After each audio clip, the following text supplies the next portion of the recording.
Shalom, selamat datang dalam ibadah online GKP BMDC Semarang. Mari kita ikuti ibadah dengan hati yang terbuka bagi Roh Kudus, agar firman Tuhan mengubah dan memberkati hidup kita. Mari kita menaikkan pujian dan penyembahan, serta merenungkan dan menyimak firman Tuhan, karena sungguh sangat besar kasih setia Tuhan bagi kita. Mari kita berdoa. Tuhan, Engkau yang penuh dengan kasih dan karunia. Kasih dan karunia-Mu Tuhan selalu nyata Tuhan bagi kami. Kami sungguh Tuhan bersyukur Tuhan memiliki Allah yang sangat baik bagi kami, Allah yang selalu mengasihi kami, Allah yang tidak pernah meninggalkan kami seorang diri. Tuhan, biarlah Tuhan Kau berkati ibadah kami. Biarlah hadirat-Mu nyata Tuhan bagi kami. Terima kasih. Dalam nama Tuhan Yesus kami berdoa. Amin.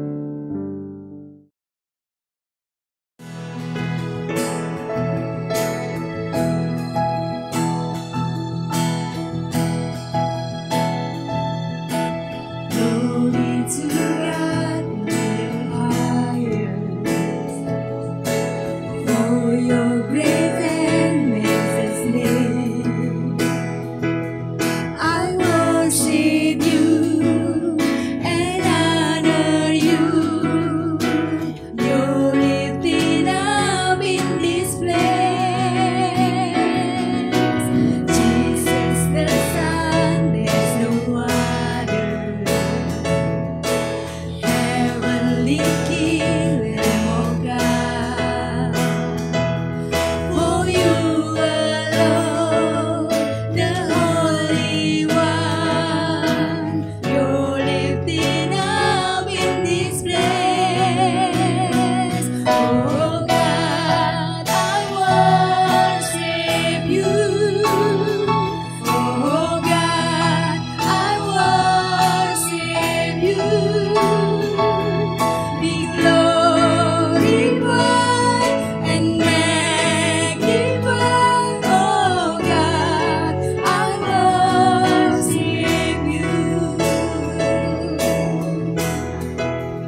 Kita kembali akan merenungkan bagian firman Tuhan, bagaimana Yesus berubah rasa takut menjadikan damai sejahtera. Saudara-saudari, setiap kita tentu pernah mengalami perasaan rasa takut. Ada rasa takut yang sehat, itu mendorong kita untuk berhati-hati, tetapi ada juga rasa takut yang tidak sehat, yang bisa melumpuhkan kehidupan kita semuanya. Saudara-saudari, untuk itu mari kita akan membaca bagian firman Tuhan hari ini di dalam kitab Injil Yohanes pasal yang ke-20 ayat 19 sampai dengan ayat yang ke-23. Demikian bunyi firman Tuhan. Ketika hari sudah malam pada hari pertama minggu itu, berkumpullah murid-murid Yesus di suatu tempat dengan pintu-pintu yang terkunci karena mereka takut kepada orang-orang Yahudi. Pada waktu itu datanglah Yesus dan berdiri di tengah-tengah mereka dan berkata, "Damai sejahtera bagi kamu." Dan sesudah berkata demikian, ia menunjukkan tangannya dan lambungnya kepada mereka. Murid-murid itu bersukacita ketika mereka melihat Tuhan. Kata Yesus sekali lagi, "Damai sejahtera bagi kamu. Sama seperti Bapa mengutus aku, demikian juga sekarang aku mengutus kamu." Dan sesudah berkata demikian, ia menghembusi mereka dan berkata, "Terimalah Roh Kudus. Jikalau kamu mengampuni dosa orang, dosanya diampuni. Dan jikalau kamu menyatakan dosa orang tetap ada, dosanya tetap ada." Mari kita berdoa. Bapa di surga, kami mengucap syukur di tengah-tengah berbagai macam situasi dan kondisi yang sedang kami hadapi, di mana kami tidak memungkinkan untuk beribadah bersama-sama di satu gedung, tapi Engkau mengizinkan kami tetap menyembah Engkau, memuji Engkau dan merenungkan firman-Mu melalui online ini. Oleh sebab itu kami memohon kehadiran Roh-Mu melawat kami di setiap rumah kami, di tempat kami sedang beribadah hari ini. Jumpai kami ya Tuhan dan berkati kami dengan firman-Mu, agar ibadah kami pada hari ini sungguh akan membuat kami semakin bertumbuh, semakin mengenal Engkau, semakin mengasihi Engkau, dan hidup kami sungguh-sungguh bisa menjadi saksi bagi kemuliaan nama-Mu. Tuhan, Engkau melihat setiap pergumulan dari setiap anak-anak-Mu hari ini. Dan untuk itu pada hari ini pula kami berdoa, memohon campur tangan Tuhan, memohon intervensi dari kuasa Allah, sehingga di tengah-tengah berbagai macam situasi yang kami hadapi, kehadiran-Mu memberikan kami keteguhan, damai sejahtera, dan memberikan jaminan kemenangan atas semuanya. Terima kasih Tuhan, berkati renungan kami terhadap firman-Mu. Dalam nama Yesus kami berdoa. Amin. Bapak Ibu yang saya kasih, seperti tadi saya katakan, kita hari ini berjumpa dengan para murid yang sedang di dalam ketakutan. Ayat yang ke-19 tadi berkata kepada kita, mereka bersembunyi di suatu tempat dengan pintu yang terkunci. Saudara-saudari yang saya kasih, mereka ketakutan terhadap bangsa Yahudi yang mungkin saja akan menangkap mereka dan menganiaya mereka.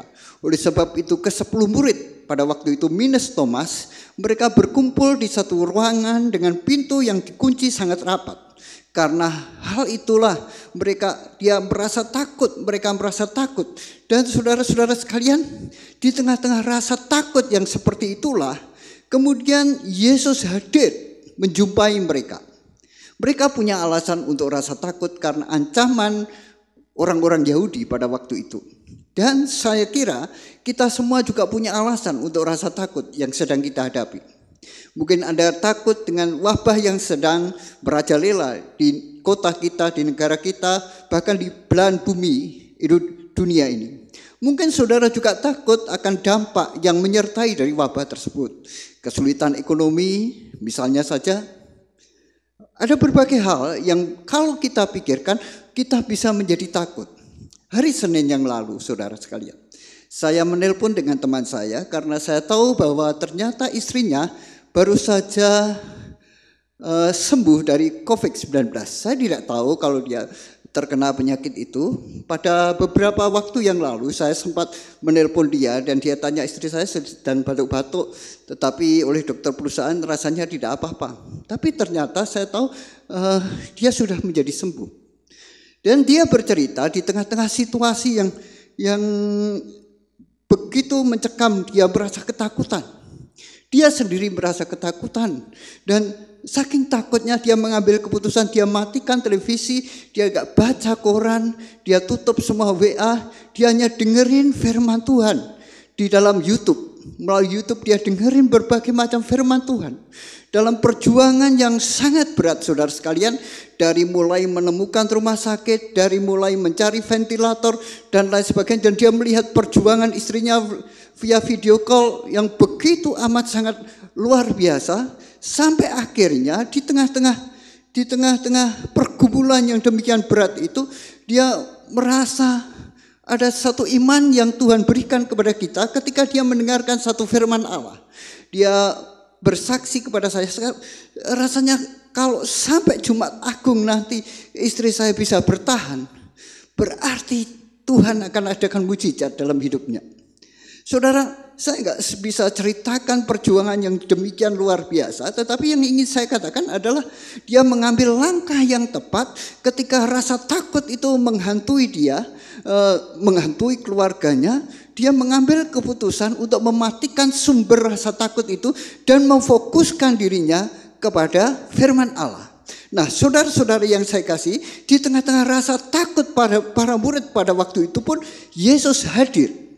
Ketika semua pintu tertutup, ketika semua murid sedang ketakutan, tiba-tiba Yesus dengan tubuh kemuliaannya masuk ke dalam ruangan itu, hadir di tengah-tengah mereka. Dan di tengah-tengah kehadiran itu Yesus menunjukkan tangannya dan menunjukkan lambungnya. Dan disitulah murid-murid bisa melihat bahwa yang menjumpai mereka itu bukan hantu. Yang menjumpai mereka itu memang benar-benar Yesus yang selama ini berjalan bersama dengan mereka. Yesus yang mereka kenal, yang melakukan mujizat. Yesus yang meneduhkan badai. Yesus yang membuat orang lumpuh berjalan. Yesus yang membuat orang buta melihat. Yesus yang membangkitkan orang mati yang sudah disalibkan itu, ternyata dia sudah bangkit dari kematian. Saudara-saudari sekalian, ini menunjukkan bahwa kehadiran Yesus itu benar-benar real di tengah-tengah rasa takut yang sedang mereka hadapi. Dan ayat 20 berkata demikian, dan sesudah berkata demikian ia menunjukkan tangannya dan lambungnya kepada mereka. Murid-murid itu bersuka cita ketika mereka melihat Tuhan. Murid-murid itu bersuka cita karena mereka melihat Tuhan. Rasa takut yang sebelumnya menghantui mereka tiba-tiba berubah menjadi sukacita ketika mereka melihat Tuhan hadir di tengah-tengah rasa takut mereka. Keadaannya belum berubah. Ancaman orang Yahudi masih ada, tetapi hati mereka sudah berubah. Saudara-saudara yang saya kasih, saya percaya di tengah-tengah rasa takut yang mungkin sedang menghantui Bapak Ibu Saudara sekalian, dengan alasan apapun juga, Yesus hari ini mau hadir di ruangan saudara. Bahkan dia mau hadir dalam hati kita. Dan kalau andaikan saja saudara bisa melihat Yesus yang sudah mati untuk dosa-dosa kita, dan Yesus yang sudah bangkit untuk membenarkan kita itu, Anda merasakan dan melihat dengan imannya bahwa dia hadir di tengah-tengah situasi yang menakutkan saudara. Saya yakin dia akan berubah hati saudara. Dia akan menyingkirkan rasa takut itu dengan sukacita, dengan damai sejahtera. Saudara-saudari yang saya kasih, Yesus tidak membiarkan anak-anaknya tenggelam dengan rasa takut. Minggu yang lalu kita bicara Yesus tidak membiarkan orang yang kecewa. Yesus membangkitkan orang yang kecewa itu. Hati yang kecewa menjadi hati yang menyala-nyala bagi Tuhan. Dan hari ini kita mau belajar bagaimana Yesus mengubahkan rasa takut itu menjadi damai sejahtera. Saudara, ketika Yesus masuk ke dalam ruangan tersebut, dia hadir di tengah-tengah mereka. Dan dia berkata sebanyak 2 kali, damai sejahtera bagi kamu. Damai sejahtera bagi kamu. Yesus datang di tengah-tengah mereka untuk memberikan damai sejahtera.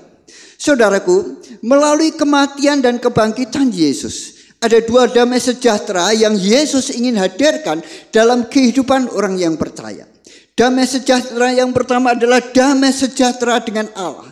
Saudara, kita semua tahu dosa sudah merusak relasi manusia dengan Allah. Tetapi melalui pengorbanan Yesus, kematian Yesus di atas kayu salib untuk menebus dosa manusia, maka dia memulihkan relasi yang retak itu. Di mana sebelumnya manusia itu bermusuhan dengan Allah, tapi oleh karena penebusan Kristus, oleh karena karyanya di atas kayu salib itulah, maka kita diperdamaikan dengan Allah. Ini adalah dasar untuk kita bisa mengalami damai sejahtera. Tidak ada seorang pun bisa mengalami damai sejahtera di dunia ini kecuali dia sudah mengalami damai sejahtera dengan Allah. Tidak peduli dia kaya, tidak peduli dia terkenal, tidak peduli semua lingkungannya baik. Tapi kalau seseorang itu tidak diperdamaikan dengan Allah, dia tidak akan pernah mengalami damai sejahtera yang sejati. Damai sejahtera yang dialami adalah damai sejahtera yang palsu, yang hanya tergantung pada situasi dan kondisi yang ada di sekitar kehidupan yang bersangkutan. Sedangkan damai sejahtera yang Tuhan ingin berikan kepada umatnya, yang Tuhan hadirkan kepada murid-murid pada waktu itu adalah damai sejahtera yang meliputi hati mereka. Bahkan ketika situasinya tidak berubah, mereka masih di bawah ancaman bangsa Yahudi, namun hati mereka sudah berubah. Hati mereka sudah berubah menjadi sukacita, dan Yesus memberikan damai sejahtera kepada mereka. Damai sejahtera dengan Allah adalah dasar untuk saudara dan saya mengalami damai sejahtera dalam berbagai macam bidang kehidupan kita. Yang kedua, damai sejahtera sesama manusia. Damai sejahtera antar sesama manusia. Saudara-saudari yang saya kasih, pengorbanan dan kematian Yesus itu bukan hanya memperdamaikan kita dengan Allah, tapi pengorbanan Yesus itu juga memperdamaikan antara manusia dengan manusia, antara bangsa Yahudi dan non-Yahudi, antara sesama manusia diperdamaikan oleh karena karya penebusan Yesus. Efesus pasal 2 ayat 13 sampai dengan ayat yang ke-14. Dosa merusak relasi antar manusia, namun pengorbanan Yesus, kasih Yesus yang dilimpahkan kepada hati orang yang percaya, memperdamaikan atau memulihkan relasi antar manusia. Dosa yaitu kedengkian, iri hati, dendam, kepahitan, itu membuat relasi antar manusia terpisah. Namun kasih Yesus yang tercurah dari kayu salib itu memperdamaikan manusia, menggantikan kebencian dengan kasih. Nah, saudara-saudari yang saya kasih, itulah yang Yesus ingin berikan di tengah-tengah rasa takut para murid pada waktu itu. Yesus memberikan damai sejahtera, diperdamaikan dengan Allah, dan diperdamaikan antar sesama manusia. Hari ini saudara-saudari yang saya kasih, Yesus yang sama ingin memberikan damai sejahtera buat Anda semuanya. Tidak peduli rasa takut apapun yang membebani hidup saudara hari ini, Yesus ingin menggantikannya dengan damai sejahtera. Yesus ingin menggantikannya dengan damai sejahtera. Kalau Anda bisa melihat kehadiran Yesus di tengah-tengah hidup saudara hari ini, maka damai sejahtera itu pun tersedia buat saudara. Tapi saya nggak bisa melihat Yesus. Saya nggak bisa melihat Yesus. Saudara-saudara yang saya kasih, Anda bisa menghadirkan Yesus tanpa Anda melihat kehadiran Yesus dengan mata telanjang saudara. Ketika Anda membaca firman Allah, Yesus hadir di tengah-tengah saudara. Ketika sebentar kita akan ambil perjamuan kudus, Yesus hadir di tengah-tengah saudara. Dan saudara-saudari sekalian, inilah yang Anda perlukan, yaitu merenungkan firman Allah. Di tengah-tengah rasa takut, ucapkan firman Tuhan, akui firman Tuhan. Anda sedang menghadirkan Yesus dengan merenungkan firman Allah. Anda sedang menghadirkan Yesus dengan mengucapkan, mengakui, mengingat dan mendeklarasikan firman Allah itu kepada saudara. Raja Daud punya suatu strategi yang menarik untuk mengatasi keputusasaannya. Ketika dia kehilangan pengharapan dalam kitab Mazmur, dia berkata, berharaplah kepada Tuhan, hai jiwaku. Dia berkata kepada dirinya sendiri, mendorong dirinya sendiri untuk tetap berharap kepada Tuhan di tengah-tengah rasa putus asa yang mungkin sedang dialami oleh Raja Daud. Hal yang sama saudara bisa hadirkan itu dalam hidup saudara. Di tengah-tengah rasa takut Anda bisa mengutip, menghafalkan, merenungkan, mendoakan, mengucapkan firman Allah. Disitulah Yesus hadir dalam firman-Nya di tengah-tengah kehidupan saudara. Yesus hadir di tengah-tengah rasa takut kita, memberikan damai sejahtera. Saudara-saudari yang saya kasih, mungkin keadaannya belum berubah. Mungkin wabahnya juga belum berhenti. Mungkin situasi dan kondisi ekonominya bahkan semakin memburuk. Mungkin hal-hal yang kita tidak duga justru muncul lebih menakutkan kepada kita. Namun saudara-saudaraku, sekali lagi, damai sejahtera yang Yesus berikan kepada saudara dan saya adalah damai sejahtera yang melampaui segala akal. Damai sejahtera yang Yesus berikan kepada Anda dan saya adalah damai sejahtera yang tidak seperti diberikan oleh dunia. Damai sejahtera yang diberikan oleh dunia itu adalah damai sejahtera yang tergantung pada situasi dan kondisi. Tapi damai sejahtera yang diberikan Tuhan tidak seperti yang diberikan oleh dunia ini. Yohanes pasal 14 ayat 27 berbicara seperti itu. Yohanes pasal 14 ayat 27 berkata demikian. Saya coba bacakan untuk saudara. Yohanes pasal 14 ayat yang ke-27. Damai sejahtera ku tinggalkan bagimu. Damai sejahtera ku berikan kepadamu. Dan apa yang ku berikan tidak seperti yang diberikan oleh dunia kepadamu. Janganlah gelisah dan gentar hatimu. Janganlah gelisah dan gentar hatimu. Damai sejahteraku yang kuberikan kepadamu, kutinggalkan kepadamu, tidak seperti yang dunia berikan. Tidak seperti yang dunia berikan. Damai sejahtera dunia itu tergantung pada situasi dan kondisi. Damai sejahtera yang dari Allah itu tergantung dengan kehadiran Tuhan dalam hidup kita. Kehadiran firman-Nya, kehadiran Roh-Nya dalam hati kita. Dan damai sejahtera itu melampaui segala akal. Melampaui segala akal. Hal yang ketiga, saudara-saudara yang saya kasih, setelah Yesus hadir di tengah-tengah mereka, berubah hati mereka yang takut dengan sukacita, Yesus kemudian memberikan kepada mereka damai sejahtera. Damai sejahtera yang melampaui segala akal. Damai sejahtera yang mereka miliki dalam hati. Tanpa situasinya harus berubah, mereka sudah mengalami damai sejahtera. Tanpa wabah ini belum berhenti, Anda sudah mengalami damai sejahtera. Tanpa keadaan ekonomi sudah berubah menjadi baik, Anda masih memiliki damai sejahtera. Itu yang Yesus ingin hadirkan dalam hidup Anda. Yang ketiga yang Yesus lakukan adalah Yesus mengutus mereka.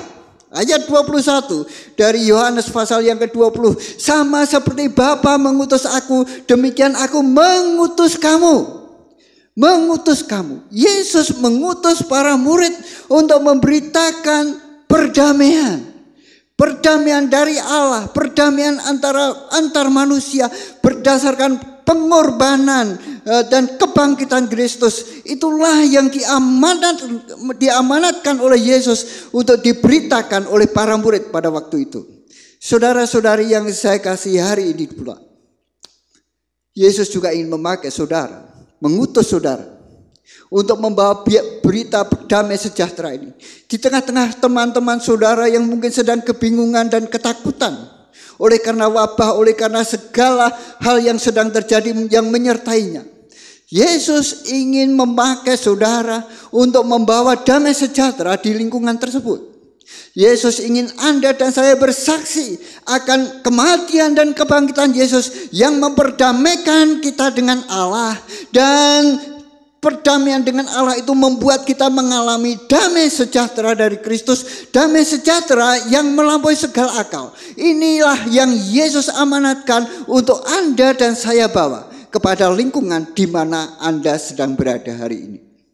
Saudara, kalau Anda menjumpai orang-orang yang sedang ketakutan, orang-orang yang sedang khawatir, orang-orang yang sedang gelisah, saudara jangan menambah kegelisahan mereka. tambahlah, hapuslah kegelisahan mereka dengan berita kematian dan kebangkitan Yesus yang sudah menyelamatkan mereka dari hukuman dosa. Mati hidup kita ini di tangan Tuhan. Kalau kita mati, kita milik Tuhan. Kalau kita hidup, kita pun milik Tuhan. Itulah yang terjadi bagi orang yang percaya. Hal yang sama saudara-saudara akan bisa dimiliki oleh orang-orang yang sedang ketakutan ketika mereka mendengar berita tentang Yesus, ketika mereka menerima karya anugerah Kristus yang menyelamatkan itu. Jadi Bapak Ibu Saudara sekalian, hari ini pun Yesus mengutus saudara. Sama seperti Bapa mengutus Yesus untuk memberitakan damai sejahtera.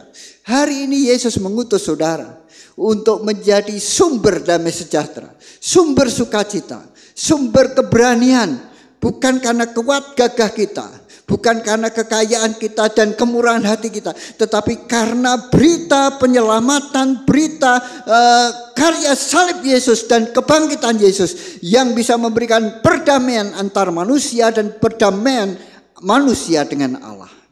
Jadikan hidup saudara berita karya perdamaian itu sampai kepada orang-orang di sekitar hidup saudara. Yang terakhir, yang keempat yang Yesus lakukan adalah Yesus menghembusi mereka dengan Roh Kudus. Ayat yang ke-22 dari Yohanes pasal yang ke-20, ayat yang ke-22 berkata, dan sesudah berkata demikian, ia menghembusi mereka dan berkata, terimalah Roh Kudus. Yesus menghembusi mereka dan berkata, terimalah Roh Kudus. Saudara-saudara, Roh Kudus harus diterima. Roh Kudus diberikan oleh Tuhan supaya kita orang percaya menerimanya. Karena apa? Karena Roh Kudus inilah yang memberikan kepada kita kuasa untuk menjadi saksi Kristus. Karena Roh Kudus inilah yang memberikan kepada kita kemampuan untuk kita hidup sesuai dengan kehendak Allah. Karena Roh Kudus inilah yang memampukan Anda mengalami damai sejahtera yang melampaui segala akal. Karena Roh Kudus inilah yang memampukan saudara menyalurkan kasih Kristus yang dahulunya kita membenci orang. Oleh karena karya Roh Kudus, kasih Kristus itu mengalir dan melalui pengorbanan Yesus itu kita dipersatukan kembali. Saudara-saudari yang saya kasih, mari kita membuka hati kita supaya Roh Kudus semakin nyata bekerja dalam hidup kita. Tak heran saudara-saudari sekalian, Rasul Paulus berkata, hendaklah kamu senantiasa penuh dengan Roh Kudus. Hendaklah kamu senantiasa penuh dengan Roh Kudus. Ketika Yesus mengutus mereka, Yesus pun menghembusi mereka dengan Roh Kudus. Sembari berkata, terimalah Roh Kudus. Saudara-saudara yang saya kasih, ketika manusia diciptakan pertama kali dalam Kejadian pasal yang kedua ayat yang ke-7, Roh Allah diperhembuskan kepada mereka dan mereka menjadi makhluk yang hidup.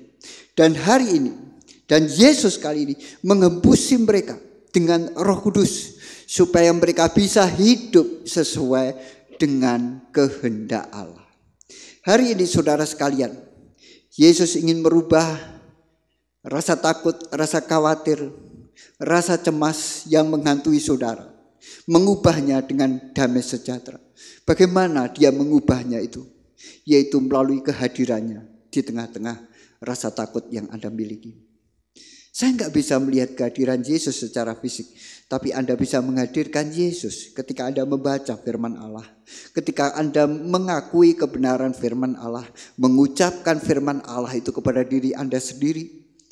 Dan yang kedua adalah Yesus memberikan damai sejahtera. Ketika Yesus hadir, dia tidak hanya hadir, dia menyertainya dengan sukacita, dengan damai sejahtera. 2 kali dia berkata, damai sejahtera aku berikan kepadamu. Karena Yesus sudah mati dan sudah bangkit, maka damai sejahtera dengan Allah itu menjadi mungkin. Damai sejahtera antar manusia itu menjadi suatu keniscayaan. Yang berikutnya, Yesus ingin mengutus saudara menjadi agen-agen Allah untuk memberitakan berita damai sejahtera di tengah-tengah berbagai macam lingkungan yang serba ketakutan, serba panik. Jadilah alat daripada Tuhan untuk membawa damai sejahtera yang didasarkan atas pengorbanan, kematian Yesus dan kebangkitan Yesus. Dan yang terakhir, Yesus tidak hanya mengutus saudara, tetapi Yesus memperlengkapi saudara dengan Roh Kudus, dengan Roh Allah sendiri.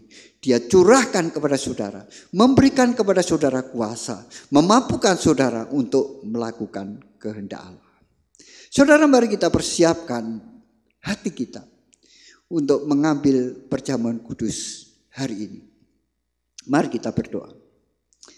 Bapa kami yang di surga, terima kasih untuk kebenaran firman-Mu. Engkau tilik keadaan hati umat-Mu ya Tuhan, dimanapun mereka sedang berada. Kalau kami sedang gelisah dan takut, kami kehilangan damai sejahtera. Hari ini kami berdoa, biarlah Engkau hadir di tengah-tengah kami ya Tuhan. Mengubah rasa takut itu menjadi damai sejahtera. Tuhan, tiliklah umat-Mu dimanapun mereka sedang berada hari ini. Rubah rasa takut kami dengan damai sejahtera. Roh Kudus, sembusilah kami dengan kehadiran-Mu. Dan biarlah Engkau hadir di tengah-tengah kami. Memberikan kuasa kepada anak-anak-Mu, pada kami umat-Mu. Agar kami bisa menjadi agen-agen Allah untuk membawa damai sejahtera. Saudara, mari kita siapkan hati kita untuk ambil perjamuan kudus. Tuhan, sucikan hati dan pikiran kami, layakkan kami untuk makan dan minum tubuh dan darah-Mu. Terima kasih Tuhan Yesus, terima kasih. Dalam nama Yesus, amin.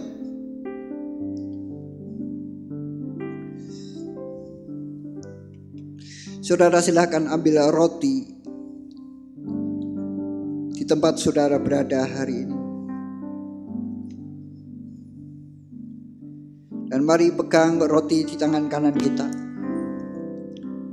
Roti ini melambangkan tubuh Tuhan yang dipecah-pecahkan buat saudara dan saya. Mari kita akan makan dan minum roti ini yang melambangkan tubuh Tuhan ini secara bersama-sama. Terlebih dahulu saya akan membaca bagian firman Tuhan. Apa yang telah kuteruskan kepadamu telah aku terima dari Tuhan, yaitu bahwa Tuhan Yesus pada malam waktu ia diserahkan mengambil roti, dan sesudah itu ia mengucap syukur atasnya. Ia memecah-mecahkannya dan berkata, inilah tubuhku yang diserahkan bagi kamu.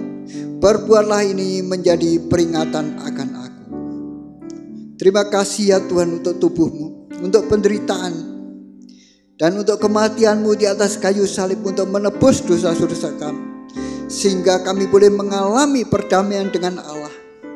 Hari ini kami sungguh memperingati akan kematian-Mu. Kami sungguh menghargai akan pengorbanan-Mu ya Tuhan. Oleh sebab itu hadirlah di tengah-tengah kami. Hadirlah dimanapun umat-Mu sedang berada. Hadirlah ya Tuhan.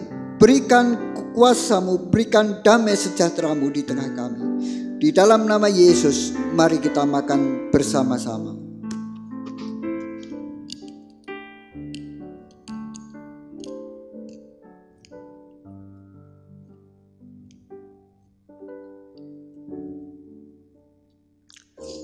Saudara, mari ambil cawan yang berisi air anggur di tempat Anda berada. Mari kita angkat cawan ini. Cawan ini melambangkan darah Kristus yang mengalir di Bukit Kalvari untuk membayar dosa-dosa kita semuanya. Mari kita angkat. Demikian juga ia mengambil cawan sesudah makan, lalu berkata, cawan ini adalah perjanjian baru yang dimeteraikan oleh darahku. Perbuatlah ini setiap kali kamu meminumnya, menjadi peringatan akan aku. Sebab setiap kali kamu makan roti ini dan minum cawan ini, kamu memberitakan kematian Tuhan sampai ia datang. Tuhan, terima kasih untuk darah-Mu yang sudah tercurah di Bukit Kalvari. Darah yang menyucikan kami, darah yang memeteraikan kami menjadi milik-Mu. Hari ini kami memperingati akan karya pengorbanan-Mu. Kami sungguh Tuhan mengucap syukur. Pelajari kami untuk menghormati dan mengasihi Engkau lebih dan lebih lagi. Oleh karena Engkau sudah menunjukkan kasih-Mu yang sangat besar bagi kami dengan karya-Mu di atas kayu salib. Terima kasih Tuhan. Di dalam nama Yesus, mari kita minum bersama-sama.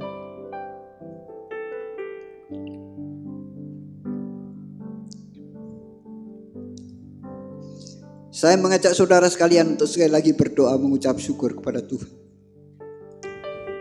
Kami mengucap syukur Tuhan untuk kehadiran-Mu di tengah-tengah kami. Bahkan sekalipun kami tidak melihat kehadiran-Mu secara fisik hari ini, namun iman kami berkata Engkau hadir di tengah-tengah kami. Engkau ada di hati kami umat-Mu ya Tuhan. Dan Engkau juga yang membimbing dan mengarahkan arah-arah hidup kami. Di tengah situasi yang serba sulit ini ya Tuhan, kami berdoa, biar Kau jagai anak-anak-Mu, Engkau pimpin anak-anak-Mu, arahkan hati kami untuk mendengar, mentaati kemana Engkau mengarahkan kami. Kami ini adalah kawanan domba-Mu sendiri ya Tuhan. Peliharalah kami seperti Kau memelihara biji mata-Mu ya Tuhan. Engkau sudah membayar kami dengan nyawa-Mu di atas kayu salib. Engkau yang sudah memulai sesuatu yang baik dalam hidup kami. Kami percaya Engkau akan terus melakukannya sampai kesempurnaannya. Inilah hidup kami. Berkatilah anak-anak-Mu Tuhan.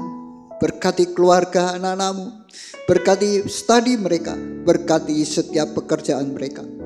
Buatlah satu perbedaan antara orang-orang yang menyembah Engkau dengan orang-orang yang menolak Engkau. Karena Engkau sesungguhnya Allah yang hidup, Allah yang mengasihi kami dengan kasih yang kekal. Terima kasih Tuhan. Di dalam nama Yesus kami berdoa. Amin.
Terima kasih telah mengikuti ibadah online hari ini. Silahkan subscribe dan memberi like di channel YouTube MDC Semarang, serta mengajak teman-teman Anda untuk beribadah bersama kami. Dan kami mau menutup ibadah dengan bersama-sama berdoa dan mengucap syukur pada Tuhan. Mari kita berdoa. Tuhan, kami mengucap syukur untuk setiap berkat-Mu, setiap anugerah-Mu. Terima kasih Tuhan, Kau telah memberkati ibadah kami. Terima kasih Tuhan, kami boleh Tuhan beribadah secara online.